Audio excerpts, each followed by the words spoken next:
Students earn achievement letter grades in 6th grade. Areas reported on our standards-based report card include reading, literature, and informational text, writing, language, listening and speaking, math, science, and social studies.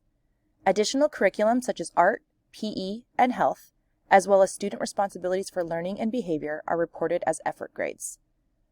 For achievement scores, student grading is normed across the grade level, and we consistently use standards-based rubrics to provide feedback for our students. Be sure to check the ARIES portal often to see how your child is progressing during the trimester, and bring any discrepancies to the attention of the teacher as soon as they are noticed.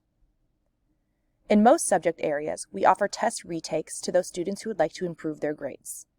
After doing test corrections and checking in with their teacher, students can opt to retake a different version of the test to improve their score.